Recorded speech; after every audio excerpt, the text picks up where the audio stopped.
Hello everyone, আজকে Saturday ছিল। তো স্যাটারডে সানডে মানেই তো বেরোনো প্রিয়মের সাথে, কারণ ও এই দুটো দিনই বাড়িতে থাকে।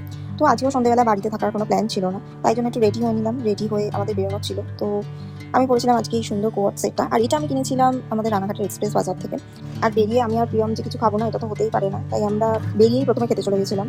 তো আমি খেয়েছিলাম এগ রোল, আর ও খেয়েছিল চিকেন রোল।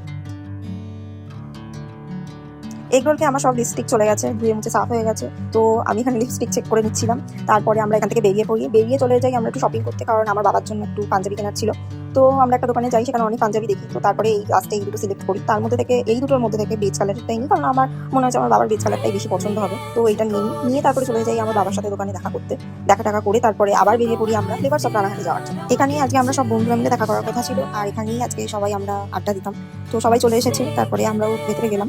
ফ্লেভারস অফ রানাঘাটের অ্যাম্বিয়েন্সটা খুবই সুন্দর, বসে আড্ডা দেওয়ার জন্য তো খুবই ভালো। আর এখানে একটা দাদা লাইভ পারফরমেন্স করছিল সেদিন।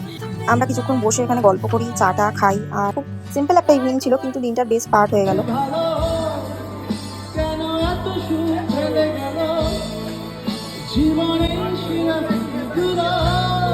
তারপরে চলে আসি আমরা বাড়িতে এসে আমরা হোমমেড ম্যাঙ্গো আইসক্রিম খাই। আর এইভাবেই আজকে দিনটা শেষ করলাম। সবসময় বড় কিছু দরকার নেই, মাঝে মাঝে এমন ছোট ছোট মুহূর্তই আমাদের সবচেয়ে বেশি হ্যাপি করে। আর এমন আরও এভরিডে ব্লগ দেখতে চাইলে আমার সঙ্গে থেকো। দেখা হবে নেক্সট ব্লগে।